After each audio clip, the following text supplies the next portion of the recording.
6:36 p.m. So we will start the first item on this evening's agenda, and that is the public hearing.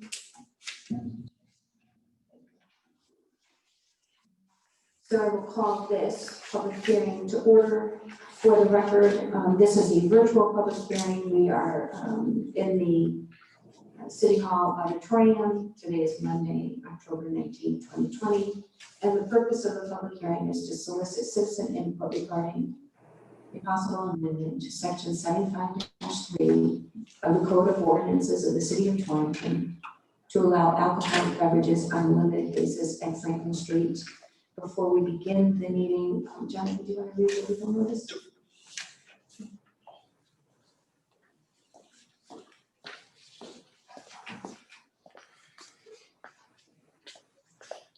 Notice is hereby given that the Board of Councilmen of the City of Torrington will conduct a virtual public hearing on Monday, October 19th, 2020, starting at 6:30 p.m. to solicit citizen input regarding a possible amendment to section 75-3 of the Code of Ordinances of the City of Torrington to allow alcoholic beverages on a limited basis at Franklin Plaza.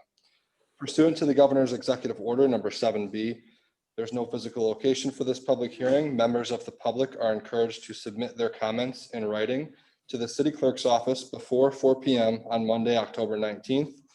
Written comments that are sent electronically to the city_clerk@torringtonct.org or by mail to the City Clerk's office, 140 Main Street, Torrington, Connecticut, will be forwarded to the Board of Councilmen for their review and read aloud at the start of the public hearing. Public participation is encouraged via phone or online. Instructions are available at www.torringtonct.org/Zoom. All interested parties are invited to participate and submit their comments. Dated at Torrington, Connecticut, the 7th day of October, 2020. And for the record, there were no comments submitted to the City Clerk's office. No comments. No comments. Okay. Right, well then I'll just go through the formality. I see that Rista Malaka is on the Zoom call, I think available to answer questions. If the board has any questions, but we can move into that Q&A when the motion is on the table, unless the council wishes otherwise. I'm just prepared to make a presentation as to why this is a recommendation that was being made. Whatever works. Thoughts? I'll move it to, you want a motion to approve the amendment to the ordinance? Yeah, I think we have to wait until the other portion of the meeting for the actual motion. Yeah, Yeah, I could close it. And close it. okay, we'll do that. Move into the agenda. Thank you, Councilwoman Lewitt. All right, well then let me do this in the official way. Are there any questions from the public? Any comments from the public regarding the proposed amendment to section -75-3 of the Code of Ordinances? Third time, any questions from the public with regard to an amendment to the ordinance? Seeing and hearing none, I will declare the meeting closed. Declare this public hearing closed. This public hearing is closed. So at this point, I'm going to move right into our regular agenda of the City Council and WPCA. It is Monday, October 19th, 2020, City Hall Auditorium. It is now 6:40 p.m. Before we begin this meeting, could we stand and pledge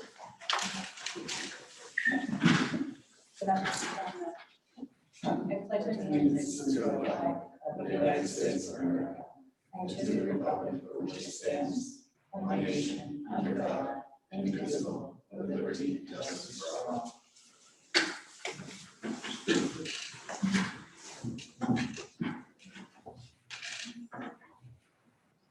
Okay. So item number 1 on the agenda does call for a roll call vote by the City Council to approve amending section 75-3 of the Code of Ordinances of the City of Torrington as described in Attorney Michelle's memo dated September 25th, 2020 to allow alcoholic beverages on a limited basis at Franklin Plaza. Do I have a motion? I make that motion. Thank you, Councilwoman Wagner, and seconded by Councilman Oliver. Or comments from the ordinance committee?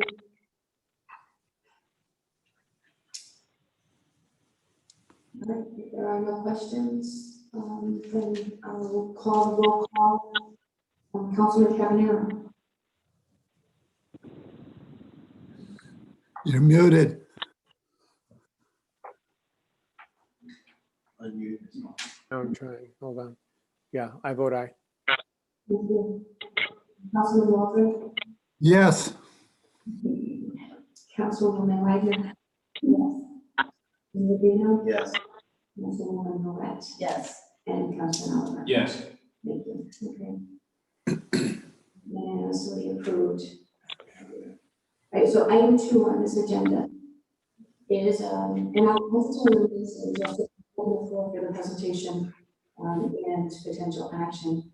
So I will entertain a motion to approve to enter into a multi-year contract to manage detection and response provider Red Canary of 24 from October 29, 2024 for a total amount of $104,632 to improve the cybersecurity posture of the city of Torrington against existing and emerging malicious cyber attacks, pending approval of the Board of Finance. Do I have a motion?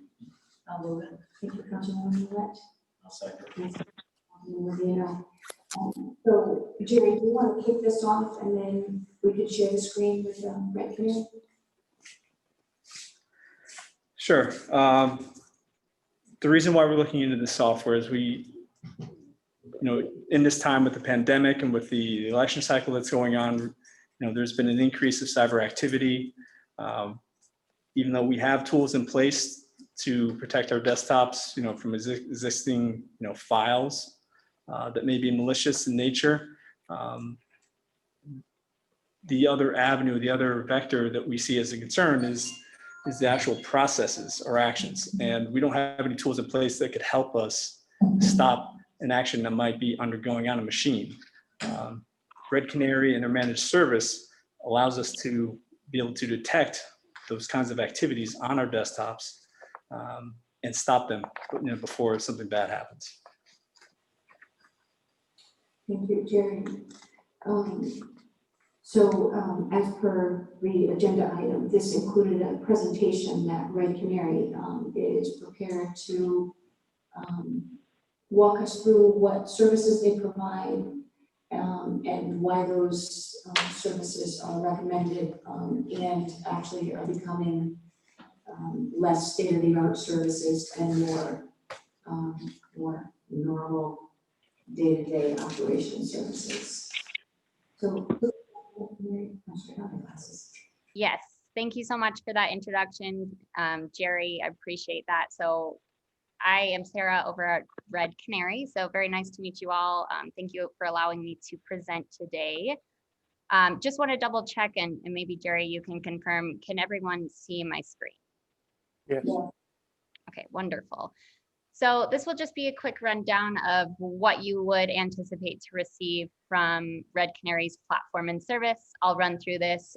Feel free to jump in, interrupt me, and ask any questions as I kind of go through this. I don't want any questions remaining, but this should give you an idea as to how we would help your organization and how we would help City of Torrington.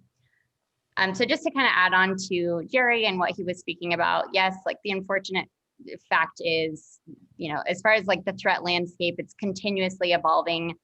Attackers are unfortunately getting stronger and stronger and more clever. And so that warrants a way to be able to efficiently identify threats once they do, break into your environment.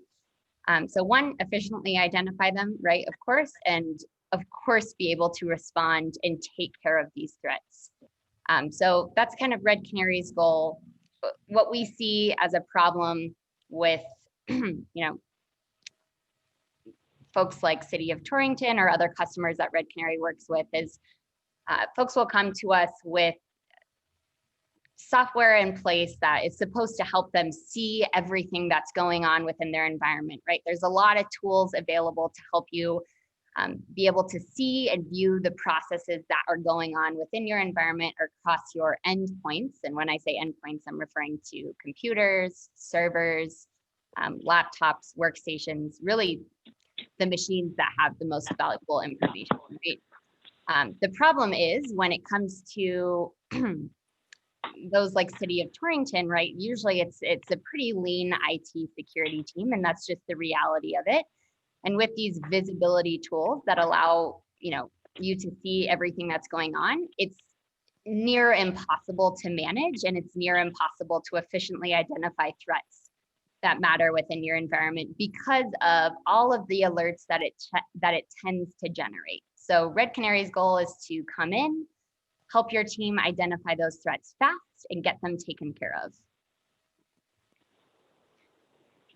This slide is just to present the offering, right? I'll walk through it from left to right. These 4 pillars are really what compile Red Canary's offering. They're not 4 different products. In fact, everything within Red Canary is all included. There's no really bells and whistles. It's one line item. It's just a way for me to simply walk through this and break things down. So if you start on the left-hand side with this record component, you'll notice everything, like I said before, that Red Canary does revolves around the endpoints. Now, again, that's servers, computers, laptops, machines like those. And the reason we focus there is most, if not all, threats at some point trace back to the endpoints. So as far as data and processes collected across the endpoints, it's very valuable very valuable data to have in order to identify threats. Now, what we want is the broadest possible picture across your environment, and we get that by utilizing an underlying software. In this case, it would be Carbon Black. So Carbon Black helps us get that full picture of all of the data across all of your machines. Now, once we have that data, we ingest it into our threat detection engine. So moving on to that detect pillar, that detect pillar. And that threat detection engine really just serves the purpose of identifying anything potentially unusual across these machines, across your servers, across your computers. So once something potentially unusual has been identified, it's sent to our cyber incident response team for further investigation. So this is a 24/7 US-based team. So with Red Canary's offering platform and service, the City of Torrington would have that 24/7 security monitoring and security coverage. Now there's 2 components of this cyber incident response team in that investigate pillar. There's the detection engineering team. So they're constantly building onto and tuning that threat detection engine, right? Using new threat intel that we get from the industry and building onto our detection engine. They also do some major heavy lifting by mitigating out any false positives. So these visibility tools that I mentioned in that record component, they generally will generate a lot of noise and alerts. And it typically will take teams away from the work that matters, right? Because they generally will sort through all these alerts, trying to find if it is or is not a threat.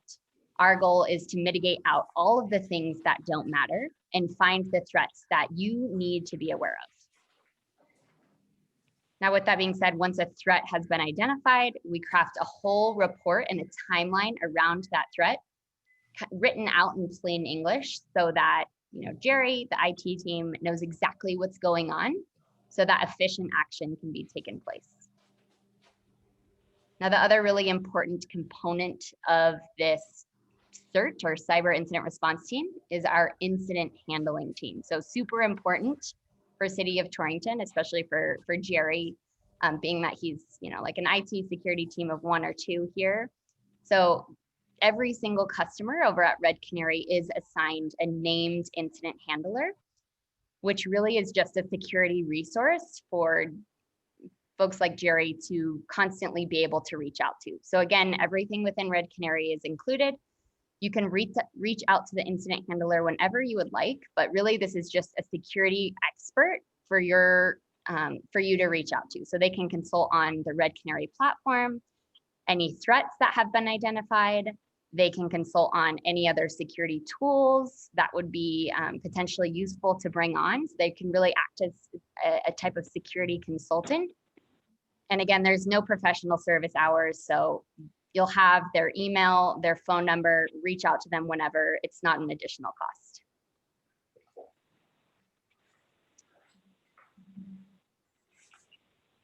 Now, once a threat has been identified, there is a way to build out automated playbooks, which really just means you can build out a way to automatically be able to respond to important threats within your environment. So I'll give you an example.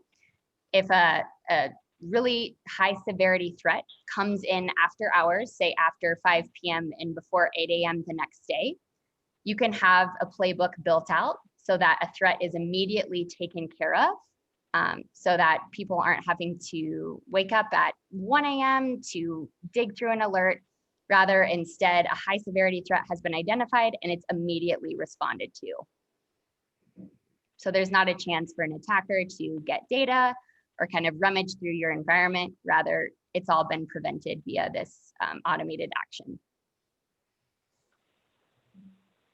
More than just this one slide that we're looking at.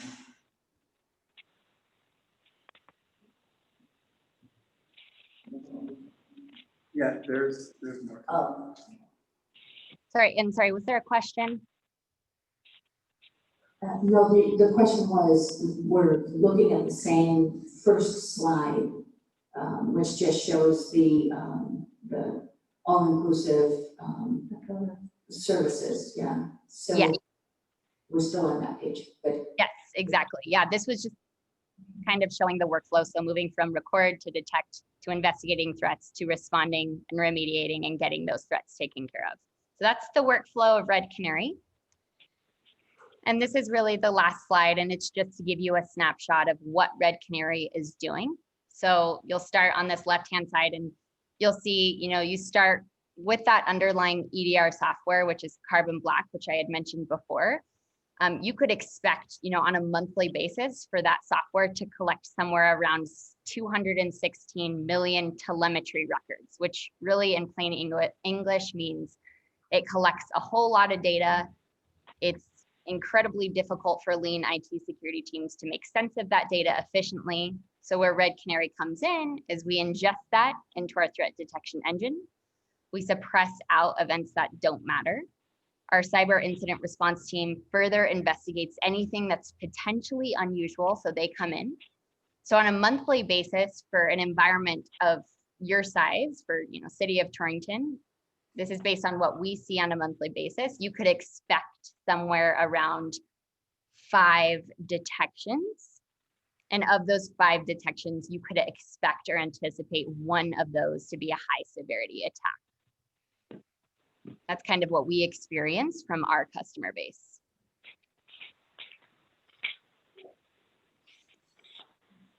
Are there any questions or thoughts here?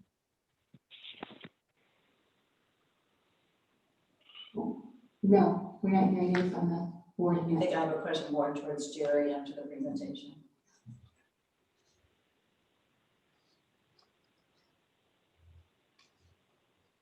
Can you hear us okay?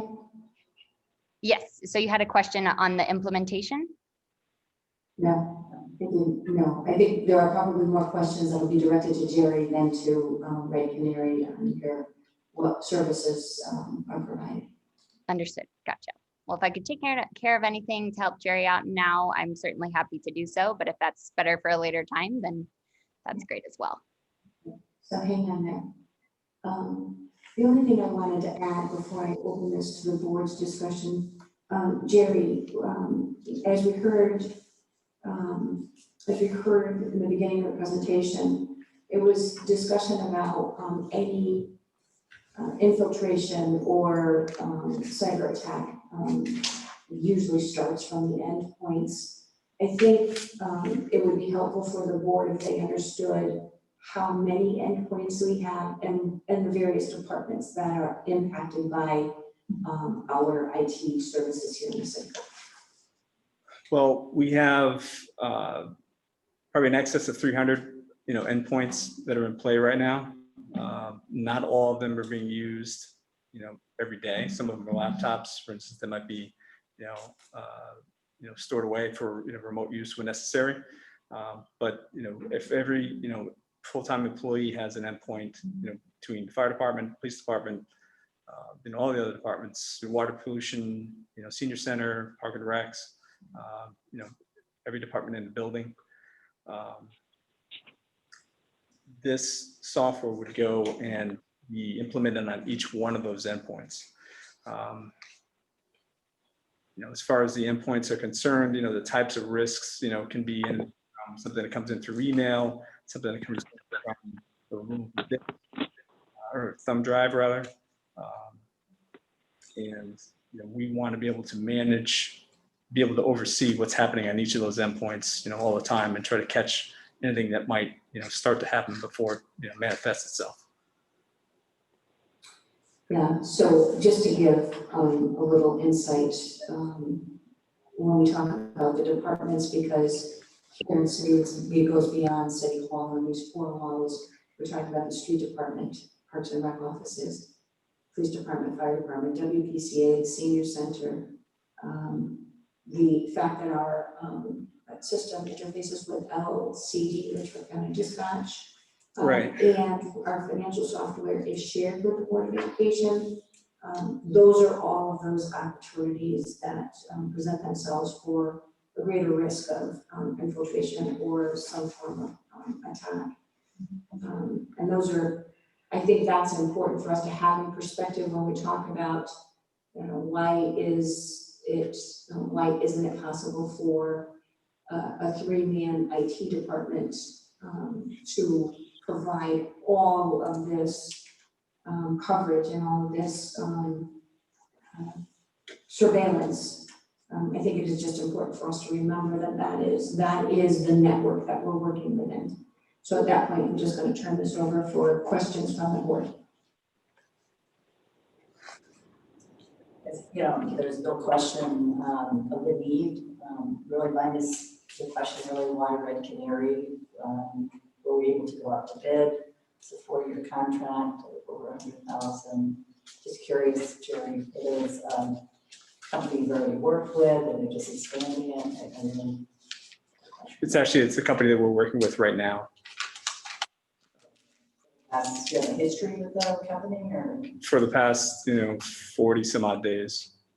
Oh, so is there a reason why we wouldn't go out to bid for our needs, or is it more urgent? I'm just trying to understand. So here, I'll try to field the question. So as you know, with the recent cyber attack in the city, our insurance company helped to assemble a team of IT specialists. Among those specialists were Carbon Black with the software, Tracepoint, and Red Canary. They were deployed to do that forensic review of what was impacted. Red Canary was brought in because as you go through all of the review on what was impacted, there also has to be this surveillance piece to make sure that there's not a re-infiltration or a re-attack. So this was a resource brought to us by the insurance company.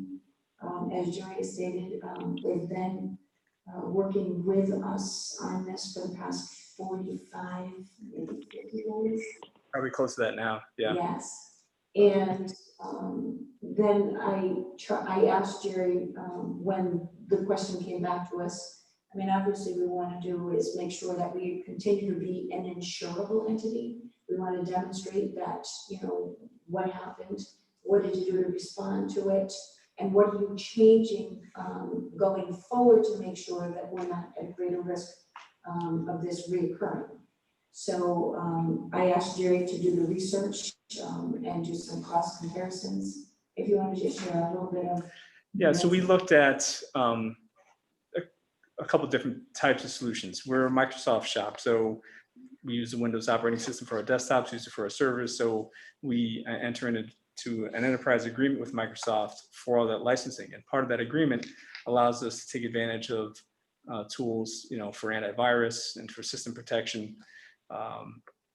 There are other products that Microsoft provides. We thought, we were already in this level of the agreement with the licensing. We looked at some of their options since they're, Microsoft solutions, but they priced out, 2-3 times higher than a solution like this. There are other solutions with Carbon Black where you can get it without the managed piece, but then you get a lot of that. You're presented with an interface that you have to go and actually, actively manage and devote a lot of time to, which is a resource we just don't really have. So so I looked at all 3 types of solutions. One that's managed, one that's unmanaged, and then a similar solution to Red Canary, but with Microsoft and their products, which again just seem outside the scope of what we could afford. Red Canary comes highly recommended.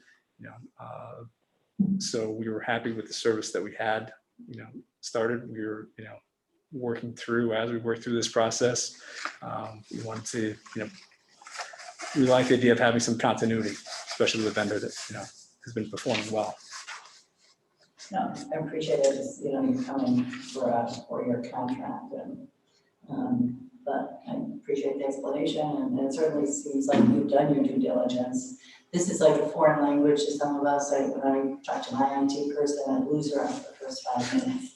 So it's not something that you generally go out to bid. I feel like that's, and it's certainly something from our insurance companies that we didn't, or I didn't have this history. So I will be supporting the motion. Thank you. Thank you. So floor is still open. Questions? Hi, Mayor. Yes, Councilman Cavanagh. Yeah, a couple questions. What percent, let me see. So Red Canary is using, what do they call it? Black what? That is actually the software? Carbon Black. Carbon Black. What's the relationship again between Red Canary and Carbon Black? So Jerry, I can take this one if that's okay. Sure. So Carbon Black is the software that will essentially collect all of the data across your computers and servers. So Red Canary uses that data to do threat detection and response. Got it. Okay. How long is Red Canary then? So that software, I assume it's licensed to multiple types of Red Canary organizations, right? It's not proprietary to Red Canary, correct? No, Yeah, it's more product. Right, okay.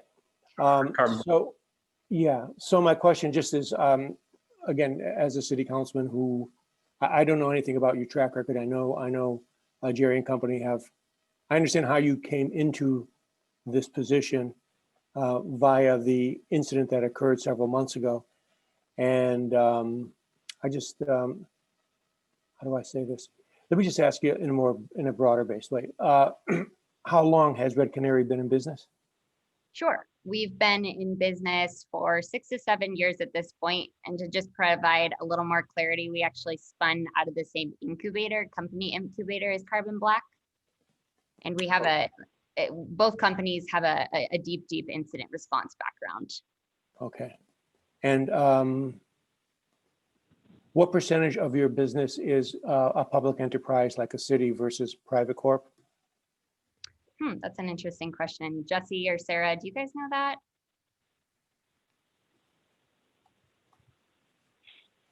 I don't know the percentage off the top of my head. I've been at Red Canary for 2 years. I can say I personally worked with 4 other city councils across the United States.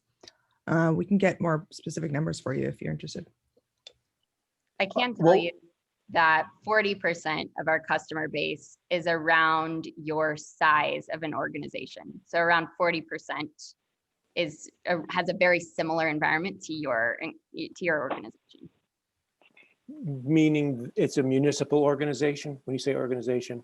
Sorry, when I say environment, I'm meaning more so like size of environment. So you guys have around 150 to 300 endpoints. That's kind of where we focus. Just, you have in-depth knowledge of the kinds of laws and regulations that apply to a municipal environment versus a corporation, correct? I mean, you are well versed in all of that. So I'm not personally, because I'm a salesperson, but I could refer back to my team internally and we could certainly get you information on how we address those needs. Yeah, and our legal is Adam Mathis and Chris Zook. That makes up our security team and our legal team. And Chris Zook would be the one to talk to with regards to all laws. Yep, absolutely. Okay. I assume Jerry and company, you've looked at that they're well aware of privacy issues that apply in this case versus what might be out in the public sector, in the private sector rather, about the kind of work that they're going to be doing. Yeah, the work that they're doing, the data they're collecting, the telemetry data is not information that would be considered, sensitive, user data. It's more about the operations on the machine itself, any processes that are running, there's some privileged commands that are running that shouldn't be running, information like that. Is it available for the council members that are participating from remote? Could you hear Jerry okay? Yes, well, I can, yeah. Yes, I heard that. I was just trying to get a sense, Mayor, of how much experience they had with municipalities. It seems to me that this is the kind of, I would assume, organization that probably began corporate, right? And then moved into the public, the public sphere. And I was just trying to get a sense of the depth and breadth of their experience working in a public. I realize the software is the same. I realize that hacking is probably the same, but I'm not exactly sure that's true. To be honest with you, it's not my field. And I just wanted to feel confident that if there are any peculiarities, any unique situations, unique concerns involved in doing this type of work for a city versus a private corp, that's all stuff that you are well versed in and knowledgeable about, and et cetera. That's all. So, and this is Eleanor. I'll just have my 2 cents on that. What we know is when you talk about that privileged information, that confidential information, when we worry about our financial software, any of the employees' personally identifiable information, I think it's across the board with almost every organization, whether it's, an employee's information, whether it's medical information, or whether it's credit card information. I think the level of confidential information across the board, whether it's a municipality or a corporation, are probably the same. So I hear your question about are they working enough in municipalities to understand the importance and the intricacies of municipal government. I think really it's that highly personally identifiable or HIPAA protected information that we're most concerned about. Mm-hmm. Mm-hmm. Yeah, and to go a bit further, like Red Canary absolutely does work with municipalities like yours, as well as like healthcare organizations, law firms. So we're very familiar with different industries, and to be more specific, we do have a very much so of a partnership aspect. So when I mentioned that incident handler, this is someone that Jerry could work with one-on-one to address specific concerns that are really just specific to your, you all and any unique needs that you may have. We're absolutely able to address those. So that incident handler really serves that purpose to address those specific and unique needs. Fair enough. That's it for me, Mayor. Thank you. No, thank you. Other questions? No, I just want to thank Paul for asking those questions, because those were on my mind as well. I think the fact that the Canary was brought to us by our insurance company is another indication that this company has been checked out. I'm going to abstain. It just so happens that VMware owns carbon black and there's family. So just had to make a quick text to find this out, so I'll be abstaining from this one, guys. All right. I didn't realize it. Right, and- yeah, and you did And it's second. very reputable being where I was. So this is, you did second this motion, but I'm actually reflecting on the question that Councilwoman Ruette kicked off the discussion about waiving the due process. And that was not in the form of a motion. So I think that we should probably fine tune the motion to include waiving the bid process. So I don't know, Councilwoman Ruette, if you're willing to amend this motion to reflect the approval to waive the bid process and authorize the IT director's request to enter into the multi-year contract. I would move that amendment. Thank you. I'm gonna withdraw my second. Okay, so the amended Sorry. motion, no, You're apologize. right. So the amended motion by Councilwoman Ruette is to waive the bid process and approve the IT director's request to enter into a multi-year contract with the managed detection and response provider Red Canary of Denver, Colorado, from October 30th, 2020 through June 29th, 2024, for the total amount of $104,632 to improve cybersecurity posture of the city of Torrington against the existing and emerging malicious cyber actors, pending approval of the Board of Finance. Do I have a second for that motion? Thank you, Councilwoman Wagner. All right, and just one more comment I wanted to add. The reason this is coming to this board with a little sense of urgency is we are now 15 days away from the election.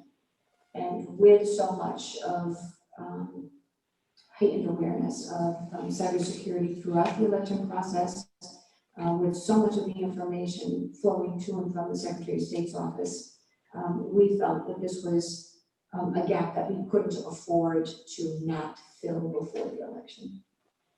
So with that said, we can call for any last comments or questions. Seeing none, all in favor? Aye. Any opposed? For the record, one abstention would be Councilman Rubino. Thank you, Sarah and Jerry. Appreciate your being here in person to help us go through this. Thank you. Thank you so much. All right.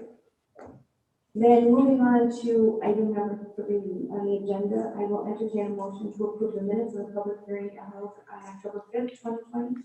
Move number 3. Thank you, Councilman Walker. Second by Councilman Rubino. Other questions or comments on the minutes? Hearing none, all in favor? Aye. Any opposed? Any abstentions? For the record, abstaining is Councilman Palmer. Item 4, I'll entertain a motion to approve the minutes of the regular meeting held on October 5th, 2020. I'll move it. Thank you, Councilwoman Ruette. Second. And second by Councilwoman Wagner. Questions on the motion or the minutes? Hearing none. All in favor? Aye.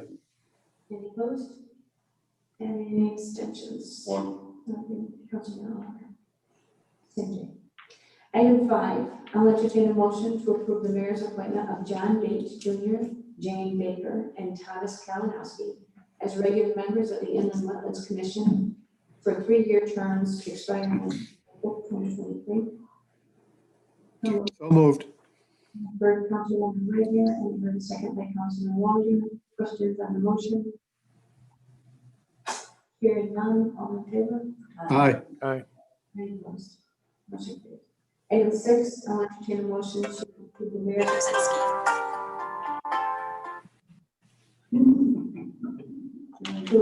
To approve the mayor's reappointment for Sam Slayton, Jane Vanini, Candace Barth, Donna Mariah, and Michael Sartori as regular members of the Board of Ethics for 3-year terms expiring September 1st, 2023.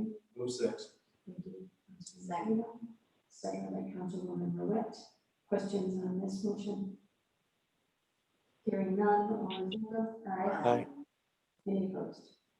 Motion carries. Item 7, I'll entertain a motion to approve the mayor's reappointment of Mark McGarren as a regular member of the Historic Property Commission for a 3-year term expiring on July 15th, 2023. So moved. Thank you, Councilwoman Wagner. Second. And second by Councilwoman Boyd. Questions on this motion? Hearing none. All in favor?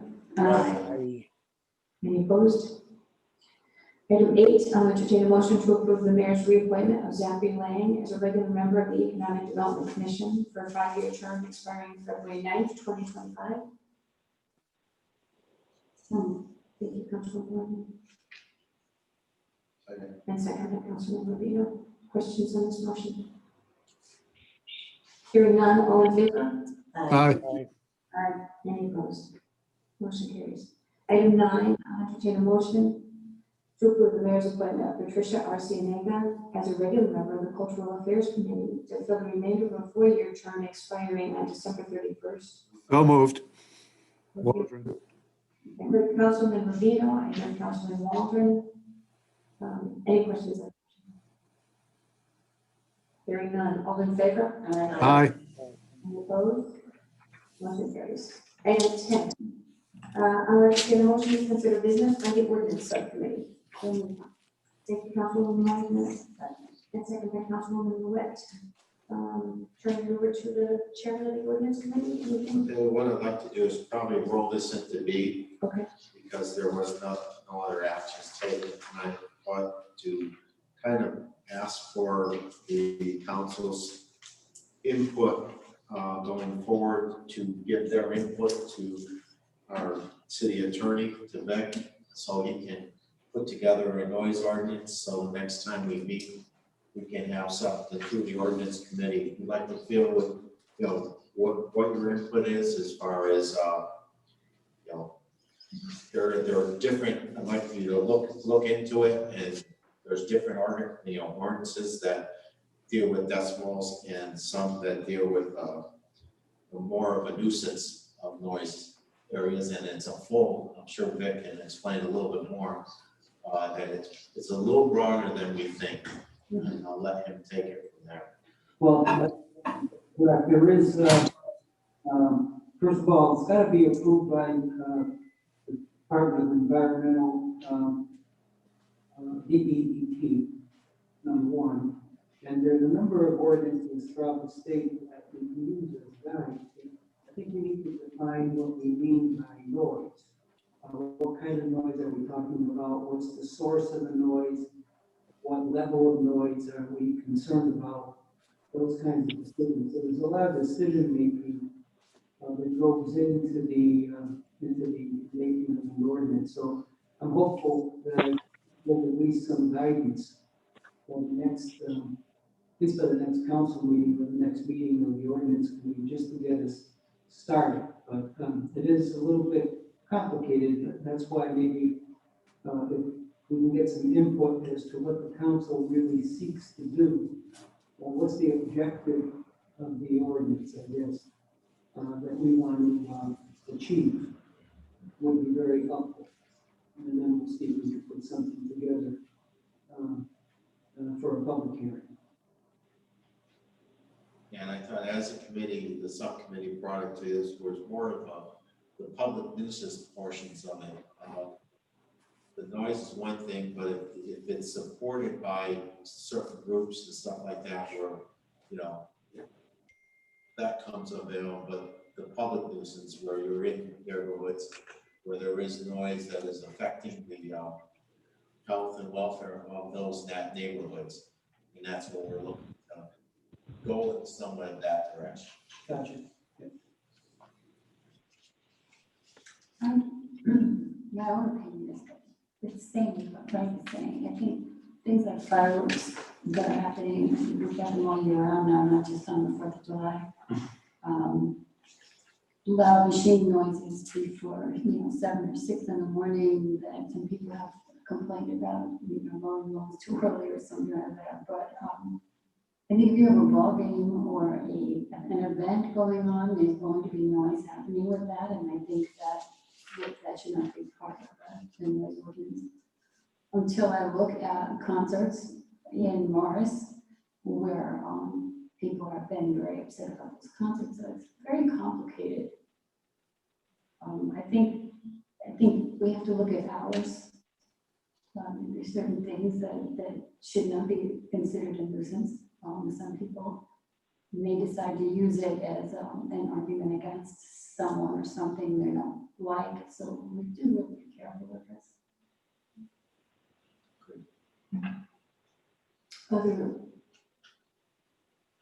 Other insight that will help the ordinance committee make its determination going forward and what expectations are? I think Councilman Medina was really trying to solicit opinions via email to Vic. Right, you may communicate directly with me, anybody who's interested. Just email me if you want a copy of the ordinance committee, that'd be fine as well. And the only thing that I would add is, in my office, the noise complaints that we receive, and I have received many over the last few months. I think it's largely because so many people are home during the day. It is about loud music played early in the morning, late at night, especially, and I can't even say that it's in one area of the city. The complaints have been in the downtown where, neighbors are pretty much on top of each other, but it's also on the east end where there is more space between residences, more frontage. So those are the kinds of complaints that I have received of late, which I think fall more under the nuisance factor versus the, the machinery or those concerts, which are special events, and you have to expect those to happen. So that is the extent of the information that I can share with you at this point. So then, no action needs to be taken on this motion. So there was a motion to consider the business has been presented.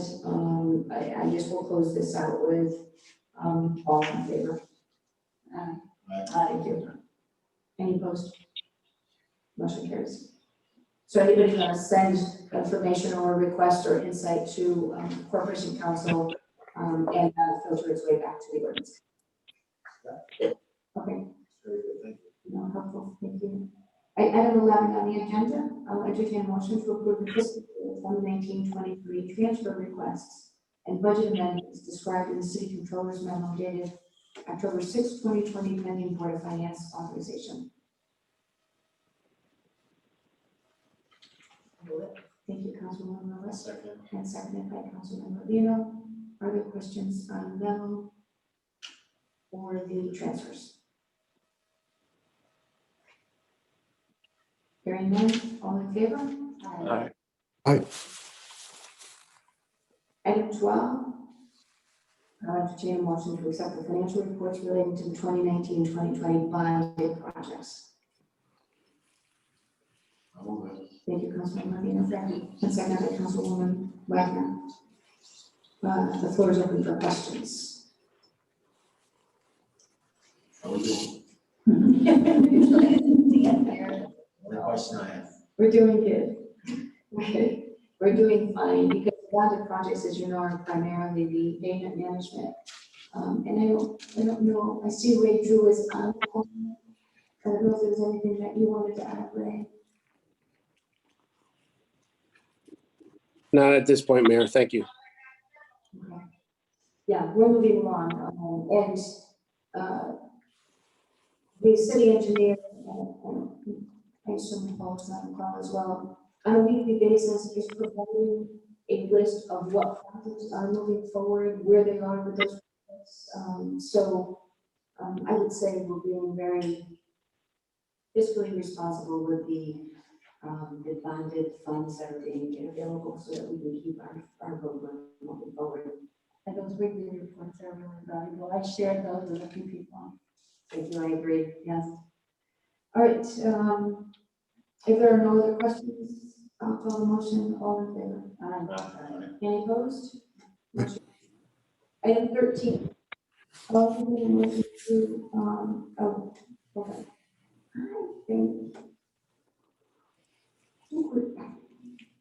Item 13 is, I think I need to move to table this.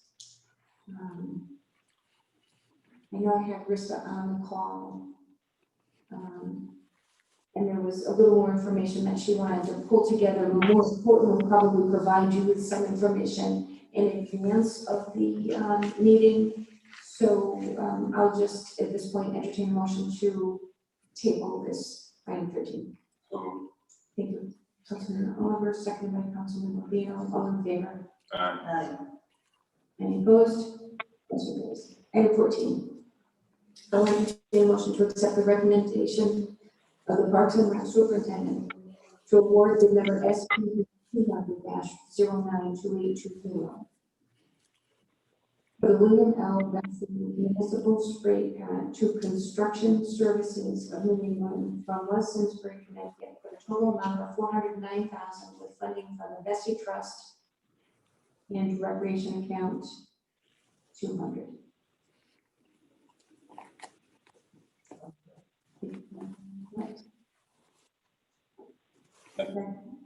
Second by Councilman Oliver. And the floor is open for discussion. I know Brett Simmons is on the call. Brett, did you want to talk a little bit about this project and the funding sources?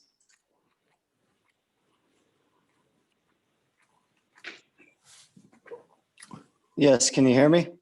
Yes, you can. Yeah, this is something we've been looking to do for several years now. We feel that the wading pool at our pool complex is underutilized, and a splash pad would definitely increase, the volume of use at our pool, and be definitely a more attraction for the public to bring more user groups in there. So this project is comprised of demolition and removal of the existing wading pool, and installation of a new spray pad, decking, fencing, as well as an access drive, sidewalks, landscaping, and other site features. The project will include enclosing in the existing pavilion area, which will encapsulate that into the pool complex, which will allow us to be able to reserve the pavilion for birthday parties and other functions, which would be a revenue source for us in the future. The new access drive, which is included in the project, will eliminate driving on the lawn by our vehicles to be able to access a pump house, as well as deliveries of CO2 and chemicals to the pool location. So that will allow us to, clean up the landscape and prevent that traffic along the lawn, which obviously impacts the grass growing in the pool complex. This project also includes an expanded paver area for the decking, which will allow us to be able to have lounge chairs around the spray pad in the future, which is something which will be attractive for the area. There are 13 different spray features. Some of them are above ground and also ground sprays. And we really feel that this is going to really improve the complex and attract more visitors to the pool area. And like I said, hopefully generate more revenue as we move forward. And we look to increase our daily user fees as well as our pool passes to support this as well, and hopefully generate some revenue from rentals. We worked with our consultant, Weston and Sampson, and after a thorough review of references, just qualifications of the companies that were involved. There were obviously 2 lower bidders, and we felt that the construction services in New England, which was the second bidder, was the most qualified for this job and the scale of this job. So we're looking to award the base bid of $390,000 with an alternate for the brick pavers of $19,000 for a total of $409,000. This will be funded through the Best Trust, which we've supported projects mostly at Elise Best Park over the years, from the pool to the playscape there. And, we feel this is definitely a just expense for the trust and something that is in line and warranted, for what was expected from the trust. And then we look to expend the balance of the funds from our Recreation 200 fund, which supports our program initiatives on the recreation side, which we feel is a valid expense. We've built up that fund. We've done some great things with that fund over the years, we feel that it's time to spend that money and put it in the right direction for a recreation project that will enhance our pool and benefit the community. We provided in our packet the bid summary, recommendations from our consultant Weston and Sampson, as well as our Parks and Recreation Commission chairperson Patricia Fairchild. This is something that the commission has been looking forward to for the last several years, and we're looking to push this project forward, and think will be a great value for the community and a great benefit for the Parks and Recreation Department. Thank you. Right. And the other thing that I would add is, as everyone knows, this pool is at the Elise Best Park. The city has also been trying to enhance not only the offerings of that park, but the aesthetics of the park. And I think I'm going to speak to something that I've heard Councilman Waldron expressed concern about for a number of years. We've also undertaken dredging of the pond so that we're looking at, a cleaner, healthier waterway in this location. So I think this sort of rounds out everything that we're trying to accomplish at that complex, which when we look at the Best Trust, which was an incredible gift left to the city by the Best family, that this is certainly consistent with what they hoped their gift would accomplish, and that's providing recreational opportunities for families with children of all ages. So I have to give credit to Brett and the Parks and Rec Commission for recognizing this opportunity.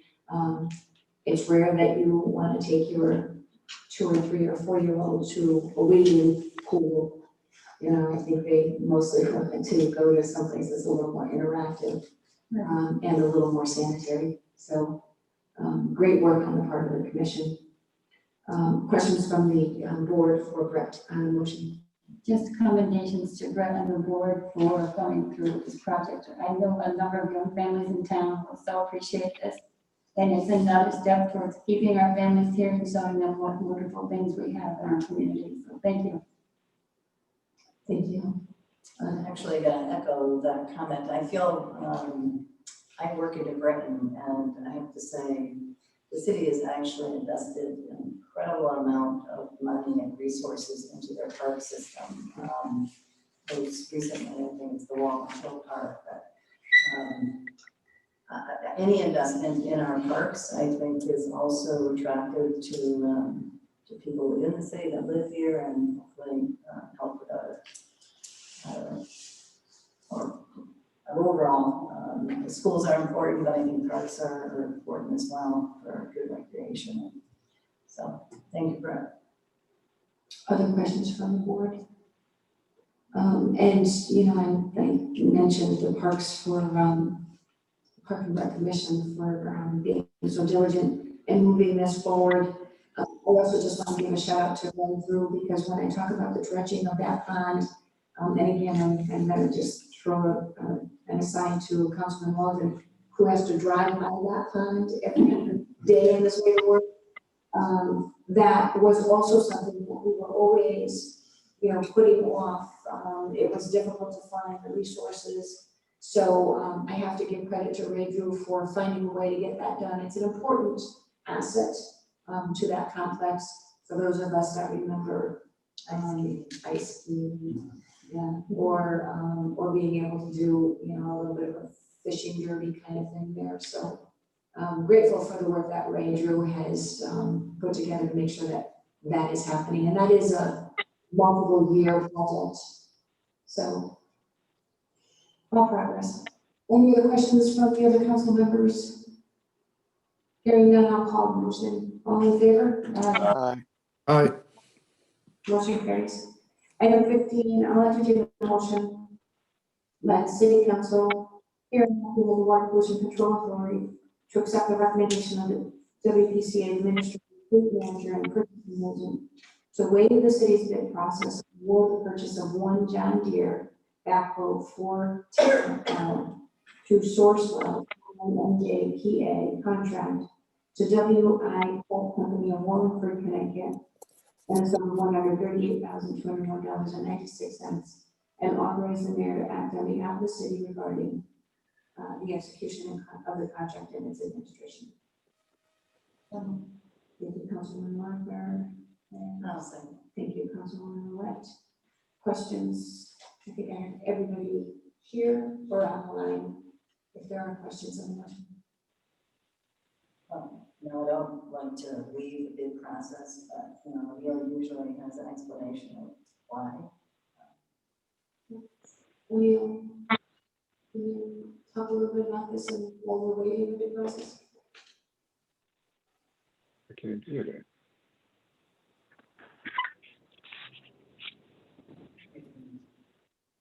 Oh, he can't hear.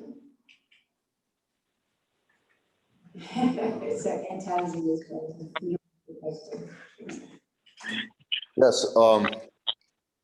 this is part of the Sourcewell continuum, which it gave us a savings of like $80,000 to be able to purchase it this way.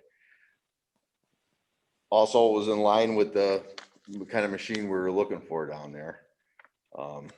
As Emil will say, it's the same machine that the street department is currently using. So we're familiar with it. The operators, the mechanics will be familiar with it. Those were the reasons. Yeah. And the fact that the purchasing agent is also recommending the waiver, since we need to cross T's and dotted I's, because that's one thing about Penny, you can't get anything by her. Yeah, she's good. Other questions before? Hearing none, all in favor? Aye. Any opposed? Motion carries. Thank you, Ed. Item 16, enter the motion of the City Council acting here as Water Pollution Control Authority to approve the following payments from Fund 490 Sanitary Sewer Capital Improvement. This is an invoice for Weston Sampson Engineers dated 10/2/2020 in the sum of $1,700. 16. Thank you, Councilman Rubino. And I heard a second from Councilwoman Wagner. Are there questions on this motion? Hearing none, all in favor? Aye. Any opposed? Item 15, I'll entertain a motion to accept Corporation Council's recommendation to authorize the mayor pursuant to CGS Section 12-179 for the disclosures described in Attorney Michelle's memo. Thank you, Councilman Rubino. Second. Thank you, Councilman Walden. Questions on the motion? Hearing none, all in favor? Aye. Any opposed? Motion carries. Item 18, I'll entertain a motion to accept the recommendation of the tax court to authorize the tax refunds indicated in October 19, 2020. Thank you, Councilwoman Willett. Second by Councilman Rubino. Questions on the motion? Hearing none, all in favor? Aye. Any opposed? Item 19, I'll entertain a motion. Acting herein as a WPCA to accept the recommendation of the tax collector and authorize the sewer user refunds indicated in the state of October 19th, 2020. Thank you, Councilman Franklin. Second. Second by Councilman Rubino. Questions on the motion? Hearing none. Aye.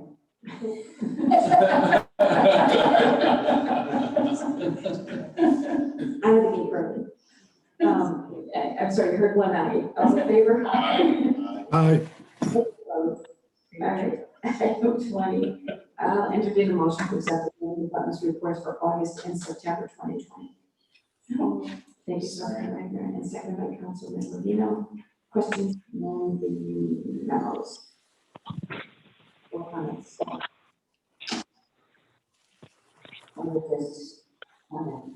That department has been incredibly busy. And if you look at the numbers for the month of, compare them from the prior year, August of 2020 at 818,000, from August of 2019, we're at 2.3 or $2.4 million. I think that that's an indication of however, in September, you'll see just the opposite happened. In 2019, they had projects totaling $2.2 million, and they processed permits in September of 2020 and a sum of $4.7 million. So I think it's an indication of them getting back on track post-pandemic. So it's hopefully a good sign that we're holding our own through this economic recovery period. If there are no questions, all in favor? Aye. Any opposed? Motion carries. Item 21, I'll entertain a motion to consider business by department heads. So moved. Thank you, Councilman Rubino. And second by Councilwoman Wagner, all in favor? Aye. Because Ed is here, anything from him? I have nothing, thank you. Thank you. I have nothing at this time, Mayor. I can't see if Ray Drew is still on the line, is right here. I have nothing tonight, Mayor. Thank you. Thank you. Alice Drew is on the line. Alice, anything this evening? Nothing, thank you, Mayor. I can't, from the telephone numbers, I'm not sure who else we have. Oh, Brett Simmons, you have anything to add this evening?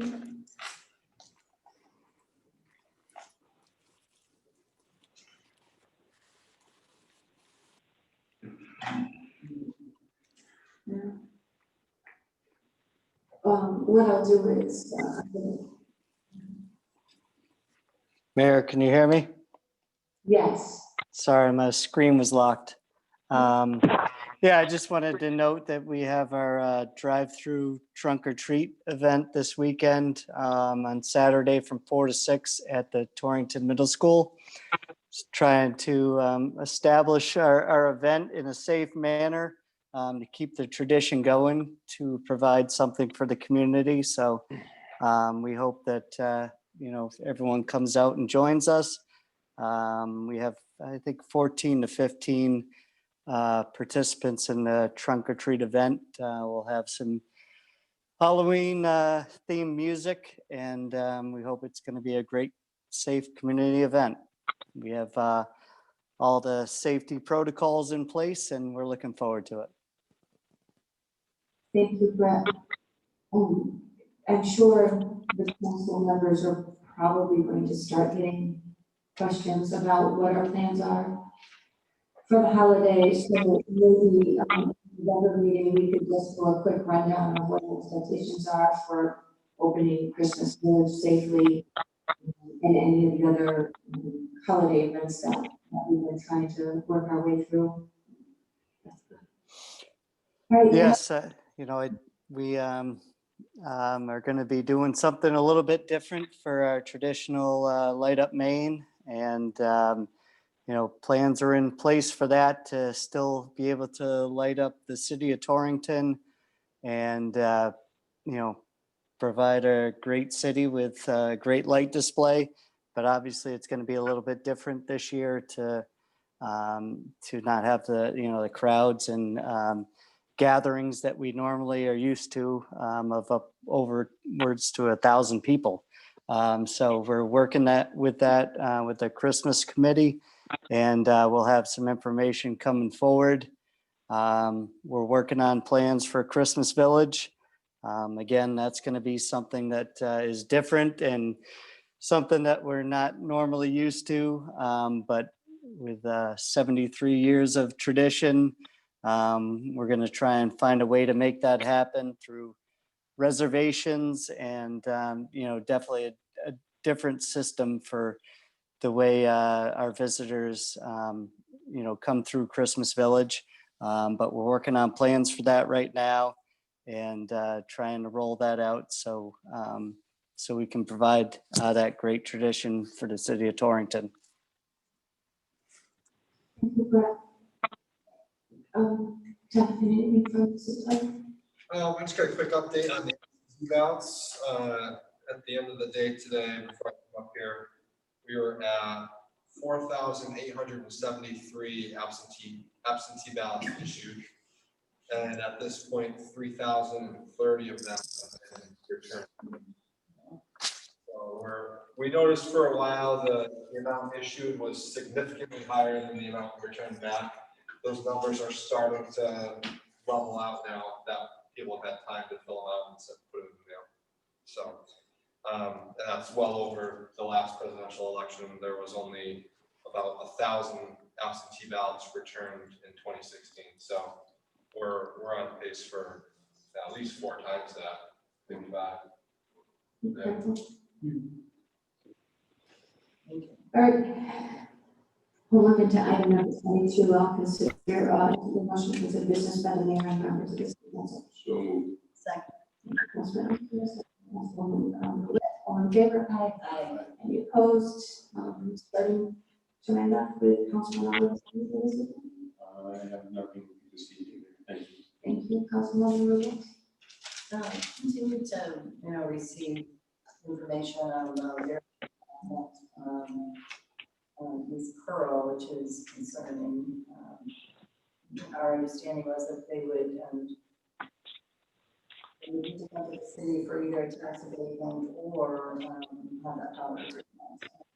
We seem to be communicating primarily with the Connecticut Planning Council for further approval for environmental. But it's, I thought we'd have an opportunity to at least throw a few more obstacles in the way. Anyway, just FYI, the community continues to not really until they start to see activity over there, which has been happening.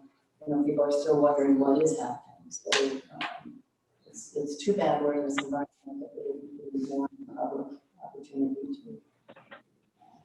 I want to thank the city for their support in that, and also Representative Case and Representative Whitcombs who all sent letters, as well as the mayor, opposing this project. That's it. Thank you, Councilman Medina. I'm just hoping everybody gets out the votes. I mean, that's coming up, so I'm sure it's on everybody's mind, so. When is it? Get out the vote. I can't wait for it to get over. That's it. Councilwoman Wagner. And this county, just a question, Jonathan, are the ballots taken out every day? The boxes? Yeah, on the weekend. I had somebody call me up. Not on the weekends, but Monday through Friday, it's 2 or 3 times. Okay. Yeah, supposedly there was some box set on fire in California or something, so I got a phone call from somebody today. So. Which district? No, with California, but I just, I mean, that's. but I said, oh no, ours. Florence. I I said, are you secure? And they repeat all the time. Following up when you vote, how do you check to see if your ballot has been received? I should do this. There is a link on the Secretary of State's website. Unfortunately, it only As works like usual. half the time. Yeah. If people are really concerned, they can always call us and we can.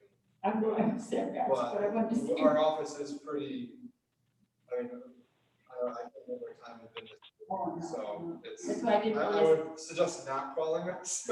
I know that's why I think I was telling you pretty good calling, so I thought if there was any other way, but. Yeah, but I mean, you know, But thank you for all that you're working, because I know this is taking a tremendous toll on your lives.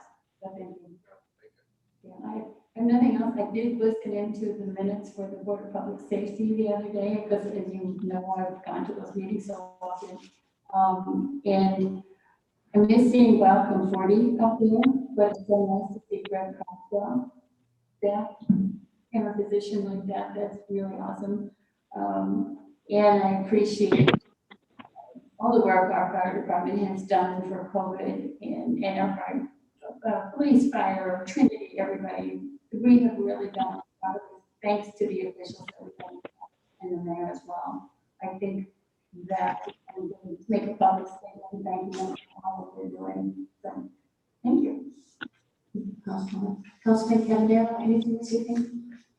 Yeah, Mayor, I just have a question, a follow-up question on the contract with Red Canary. I'm annoyed with myself for not asking this during the presentation. Why did we go with a 4-year contract with them as opposed to perhaps a 2-year contract? Why? An economic benefits to doing that for you. And we'd only be coming into this on October 30th. The first of that 4-year is a short year, bringing us to June 30th. So I guess technically it's a 3-year contract. We're just going to finish out this year and then re-up the next 3 years. Okay, they requested that contract as opposed to a 2-year? That was their request? Yes, that was my understanding of the situation, yes. Okay. All right, I'll, the vote is done. I'll leave it at that. Thank you, Mayor. Yeah, thank you. Councilman Waldman. Yeah, I'm still here. First of all, a little shout out to Ray Drew for volunteering last week at the hazardous waste collection up at the middle school. What a big turnout they had that day. I was up there for youth soccer and my grandchildren. But a lot of people came out that day. And when is our next council meeting? Is it November 9th? So yes, because Because of the election. right, and the auditorium will be set up for the polling place, so we would, instead of the first week of the first Monday of the month, we would meet the second Monday of the month. Okay, great. Thank you. Right, so then I'll close out the comments, just to give you a quick update for anybody who is driving through or around Franklin Street. You will see that Red Technologies is on site doing remediation. We're very pleased. Their timeline is moving along very quickly. I did hear just the weekend that they uncovered another foundation in the site. But we're dealing with that and we'll get a change in the scope of services with an idea of what it's going to cost to remediate that. This morning we had a meeting with the city clerk's office, the registrar's office, police department, fire department, and John from the Torrington Board of Education to discuss polling places, employee safety, not only in light of a pandemic, but this does need to be a more high-profile election with some more emotional or passionate opinions. So obviously, I give credit to the police department for recognizing that beyond our initial first blush, let's not, jam pack a sidewalk that makes it uncomfortable for voters or electors to pass all of the candidates and all of their teams, but reduce the number of people that are standing in that location. But they also recognize that there was a greater concern with public safety. So we'll continue to have another meeting on that to follow up on some of the suggestions that came out of it. And just so that you are aware, we are on target to completing the Penrose land lease. And hopefully we'll have that wrapped up before the next council meeting. And we'll start to see some progress in that construction at that location before the winter flies. I think that's probably it for us. Anything else? One comment. Saturday, I was at Franklin Plaza for the Women's March. There were so many compliments for all the work that's been done there. Everyone thinks it's beautiful. So I wanted to say that publicly. No, I appreciate. I especially appreciate that because that has been, a long time in discussion and development and construction. The lamp posts are being installed as we speak. The catenary lighting should be up. And we'll plan with all the council members and Board of Finance members, anybody, past or present, that was instrumental in helping that come to fruition. So that will be before the holidays. If there are no other comments or concerns, I will entertain a motion to adjourn. So moved. Thank you, Councilwoman Wagner. And second by Councilwoman Willett. All in favor? Aye. Aye.